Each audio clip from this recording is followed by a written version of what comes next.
साईं की बात। बच्चे, जो अब तक नहीं चल रहा था ना, वो अब चलना शुरू हो जाएगा। तुम बिल्कुल चिंता मत करो। तुम्हें ऐसा महसूस हो रहा था ना, वहम था कि शायद किसी की वजह से तुम्हारा काम नहीं हो रहा, वो चल नहीं रहा, तो तुम बिल्कुल चिंता मत करो, निश्चिंत हो जाओ। तुमसे जो मैंने पूजा करवाई, जो तुमसे मैंने काम करवाया, वो उसी के लिए था। अब तुम्हें समझ में आया कि मैंने तुमसे वो क्यों करवाया था? क्योंकि वो चीज़ें मुझे हटानी थी, इसलिए मैंने तुमसे वो काम करवाया। अब देखो, अब सारे काम हो जाएंगे, ठीक है? निश्चिंत हो जाओ। मेरे होते हुए तुम्हारे चेहरे पे उदासी? हाँ, मैं तुम्हारा बाबा हूँ, सब कुछ समझ लेता हूँ। अब तुम मुस्कुराओगे मेरे बच्चे, दिल से मुस्कुराओगे और तुम्हारे सारे काम होंगे, ठीक है? खुश रहो। और कुछ अपने बच्चों से कहना चाहता हूँ कि उन्हें तो मैंने मौत के मुंह से तक बचाया है। इतना भरोसा तो है ना तुम्हें मुझ पर कि किस अवस्था में थे तुम, और उस अवस्था से मैं तुम्हें वापस तुम्हारी श्वासें देकर तुम्हें वापस लेकर आया हूँ, इस धरती पर लेकर आया हूँ। तो तुम्हें अब ये श्वासें ना अपने साईं के नाम कर देनी चाहिए। 24 घंटे साईं का नाम तुम्हारे मुख पर होना चाहिए कि अब जो जीवन है ना, जो तुम्हारे अशुभ कर्म हैं, उसे तुम ख़त्म कर कर अच्छे कर्म कर सको। इसलिए तुम्हें ये जीवन मिला है मेरे बच्चे। भरोसा रखो मुझ पर, मैं सब कुछ करूँगा तुम्हारे लिए। मैं हूँ ना, मैं हर एक चीज़ करूँगा और मैं हमेशा तुम्हारे साथ रहूँगा, हमेशा। और सुनो, ज़रूरत पड़े ना तो तुम मुझे आवाज़ लगा सकते हो। ये मत सोचा करो कि मैं साईं को बुलाऊं या नहीं बुलाऊं। तुम बेखौफ होकर मुझे बुला सकते हो, बेफिक्र होकर बुला सकते हो। जब पुकारोगे मैं तब तुम्हारे पास पहुंच जाऊंगा। और ना सबूरी रखो, सबूरी रखोगे तो सब कुछ मिलेगा। जो तुम चाहते हो वो भी, और जो तुम्हारे भाग्य में नहीं है वो भी, सब तुम्हें दे दूंगा। लेकिन बस तुम्हें सबूरी रखनी होगी। सबूरी के हिसाब से ही सब बच्चों को सब कुछ मिलता है मेरे बच्चे। तो तुम्हें सबूरी तो दिखानी होगी ना, थोड़ी सबूरी रखो। और सुनो, तुम्हारे ज़िंदगी में ना एक नया अवसर तुम्हें प्राप्त होने वाला है, कोई नया मौका, जिसे पा करना, जिसके सहारे से तुम बहुत आगे जा सकते हो। उसे कुछ छोटा मोटा अवसर मत समझना। वो तुम्हें दिखने में छोटा लगेगा, लेकिन उसी से तुम आगे के रास्ते बना सकते हो मेरे बच्चे। जैसे जैसे तुम उन रास्तों पर जाओगे ना, वैसे वैसे तुमसे रास्ते जुड़ते जाएंगे, नए नए रास्ते, ऐसे रास्ते जिसके बारे में तुमने कभी सोचा नहीं था। क्योंकि मंजिल पर पहुंचने के लिए तुम्हें छलांग नहीं लगानी ना, एक एक सीढ़ी से पहुंचना है, एक एक रास्तों से पहुंचना है। तो बस वही रास्ता मैं तुम्हें दिखा रहा हूँ, और उन्हीं रास्तों के ज़रिए धीरे धीरे कर कर तुम्हें नए रास्ते मिलते जाएंगे। मैं तुम्हें दिखाता जाऊँगा और उन्हीं रास्तों के ज़रिए तुम अपने मंजिल पर पहुँच जाओगे। तो ये मत सोचना कि ये वो रास्ता तो है ही नहीं, ये वो मंजिल तो है ही नहीं जो मैंने साईं से मांगी थी। तो क्या है ना कि तुम्हारे सोचने का, करने का तरीका अलग है। मेरा सोचने का, मेरा करने का तरीका बहुत अलग है, जो तुम सोच भी नहीं सकते। मैं कहाँ से चीज़ें कहाँ पलट देता हूँ, कहाँ बदल देता हूँ ना, ये तुम भी सोच नहीं पाओगे, समझ नहीं पाओगे। इसलिए कह रहा हूँ, जैसे कह रहा हूँ वैसे करो। बस ज़्यादा कुछ सवाल जवाब करने की ज़रूरत नहीं। जो अवसर मिल रहा है उसे लो और आगे बढ़ो।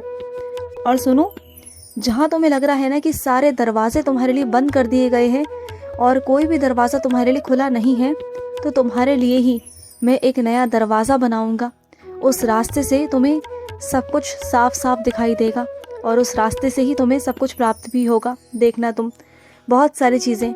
और मुझे ना तुम छोटा सा एक खिलौने वाला घर जो होता है ना, वो तुम मुझे तोहफे में लाकर देना, मेरे मंदिर रख के जाना, और इसके बदले ना मैं तुम्हें एक बड़ा सा घर दूंगा, हकीकत वाला घर, तुम्हारे सपनों वाला घर मैं तुम्हें दूंगा, जिसमें तुम रहोगे, जिसमें तुम मेरा स्थान बनाओगे। तुमने कहा है ना कि साईं मुझे घर दो, और उस घर में सबसे बड़ा स्थान, सबसे पहला स्थान मेरा ही होगा। तुमने कहा है मुझसे, वादा किया है तुमने मुझसे, पर अपने वादे पर टिके रहना। मैं घर तो तुम्हें दे दूंगा, लेकिन मेरा स्थान सबसे पहले बनाना। और मेरा स्थान बनाने का मेरा कोई वहाँ लालच नहीं मेरे बच्चे। मैं तो तुम्हारी रक्षा के लिए, तुम्हारे परिवार की रक्षा के लिए तुम्हारे घर पर होना चाहता हूँ, उपस्थित होना चाहता हूँ स्वरूप के रूप में। तो क्या तुम मुझे वहाँ पर पहले विराजित करोगे? जो मैं तुम्हें घर दूंगा उसके बाद में तुम सब कुछ कर सकते हो। जैसा तुम अपने घर का आशियाना बनाना चाहते हो, जैसे घर को सजाना चाहते हो, जैसे जो करना चाहते हो ना, तुम वो करना, वो तुम्हारी मर्जी होगी। और तुम मुझे जहाँ रखना चाहते हो तुम मुझे वहाँ रख सकते हो, मुझे कोई दिक्कत नहीं। बस अपने घर में रखना, जिससे कि तुम्हारे घर पर आने वाली हर नकारात्मक ऊर्जा का मैं नाश कर सकूं, उसे समाप्त कर सकूं। जहां तुम जाने की इच्छा रख रहे थे ना मेरे बच्चे, अगर तुम वहां पर नहीं जा पाए या नहीं पहुंच पाए तो क्या हो गया? इसमें कोई बहुत बड़ी बात तो नहीं है ना मेरे बच्चे। अगर आज नहीं जा पाए तो कल चले जाना, कभी और चले जाना, लेकिन इतना ज़रूरी भी नहीं था कि तुम्हें जाना ही था। अगर ज़रूरी होता तो मैं तुम्हें खुद भेज देता, लेकिन मुझे तुम्हें अभी वहाँ भेजना ज़रूरी नहीं लगा, इसलिए मैंने तुम्हें नहीं भेजा। जब लगेगा तो भेज दूंगा। और क्या हुआ था तुम्हारे साथ पता है ना तुम्हें? तुम्हारे साथ कितनी बड़ी अनहोनी घटित होने वाली थी, कितनी बड़ी अनहोनी। तुम सोच सकते हो कि क्या हो सकता था। उस अनहोनी के बाद बहुत कुछ हो सकता था मेरे बच्चे, तुम्हारा जीवन ही बदल जाता, तुम कहाँ से कहाँ आ जाते। लेकिन मैंने तुम्हें बचा लिया, तुम्हें हाथ रख दिया। तुम जानते हो जिस वक्त तुम गिरने वाले थे ना, तुम्हें उस वक्त तुम्हें लगा था कि तुम गिरे गिरे अब गिरे कि अब गिरे, लेकिन कहीं ना कहीं से तुम्हें किसी ने पकड़ लिया। ऐसा महसूस हुआ था ना, वो मैं था। मैंने तुम्हें पकड़ लिया था मेरे बच्चे, मैंने तुम्हें गिरने नहीं दिया। तो गिरने भी तुम्हें कैसे देता मेरे बच्चे, कैसे? मेरी आंखों के सामने तुम गिर जाओ और तुम्हारे साथ कुछ अनहोनी हो जाए, ये मुझसे तो देखा नहीं जाएगा ना, इसलिए मैंने तुम्हें बचा लिया। लेकिन आगे से तुम मुझसे वादा करो कि वाहन जब भी चलाओगे तो धीरे धीरे ही चलाओगे, भागोगे बिल्कुल नहीं, आराम आराम से चलाओगे। क्योंकि देखो तुम जैसे भी चलाते हो ना, लेकिन सामने वाले पे भरोसा तो नहीं कर सकते ना कि सामने वाला कैसे चला रहा है, तो थोड़ा ध्यान रखा करो। और सुनो, घर की साफ़ सफाई तुम्हारी जिम्मेदारियां हैं ना, तो तुम ही उसे साफ़ कर लिया करो ना। देखो तुम्हारे घर में कोने कोने में कहाँ जाले लगे हुए हैं, कहाँ पर कहाँ गंदगी है, क्या है, इन सबको तुम्हें देखना है, तुम्हें समझना है। जिम्मेदारी तुम्हारी है ना, तो तुम ही देखोगे। और मंदिर भी तुम देखोगे, मंदिर की सफाई भी तुम करोगे। चाहे तुम्हारे घर में मंदिर में सभी पूजा पाठ करते हो, लेकिन सफाई तो मैं तुमसे लूँगा, ये सेवा तो मैं तुमसे ही करवाऊँगा, क्योंकि मैं चाहता हूँ कि तुम मेरे और सेवा करो।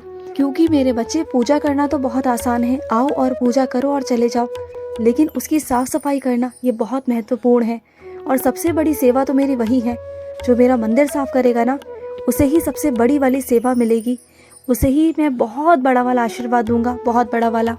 इसलिए तुमसे करवाने की सोच रहा हूँ कि तुम ही करोगे और तुम ही किया करो। देखो तुम मेरे बच्चे हो ना, तुम बाबा के बच्चे हो, तो तुम्हें तो मेरे घर की सफाई करनी होगी। जैसे तुम अपने घर की सफाई करते हो ना, तो मेरा मंदिर भी तो मेरा घर है ना, तो मेरे मंदिर की, मेरे घर की सफाई तो तुम्हारी बनती है ना मेरे बच्चे। जब तुम मेरे बच्चे हो, तुम जब मेरा आशीर्वाद देते हो, तो सफाई की जिम्मेदारी भी तुम्हारी है। और सुनो, कोई है तुम्हारे आसपास जिसे उदी की बहुत ज़्यादा ज़रूरत है मेरे बच्चे, इस वक्त तुमसे भी ज़्यादा ज़रूरत उसे है। अगर तुम्हारे पास उदी है ना, तो उसे उदी देना मेरे बच्चे, उसे उदी दे देना। ये मत सोचना कि तुम्हारे पास में कम पड़ जाएगी या तुम्हारे पास में होगी नहीं। इतना ध्यान रखना कि मैं तुमसे कह रहा हूँ ना, तो मैं तुम तक कहीं ना कहीं से कैसे ना कैसे उदी पहुँचवा दूंगा। उदी तुम तक पहुँच जाएगी, तुम बिल्कुल परेशान मत हो, उदी की चिंता मत करना।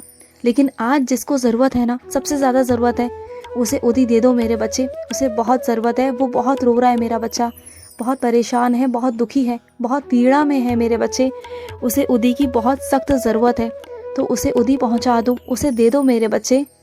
और अगर कोई तुम्हें जोश में आकर या फिर कैसे भी मेरे बच्चे तुम्हें चिढ़ाकर या चुनौती देकर तुमसे कोई भी काम करवाने की बोले ना, तो तुम पीछे हट जाना, क्योंकि उस वक्त मूर्ख से बुद्धि मारकर कोई फ़ायदा नहीं मेरे बच्चे।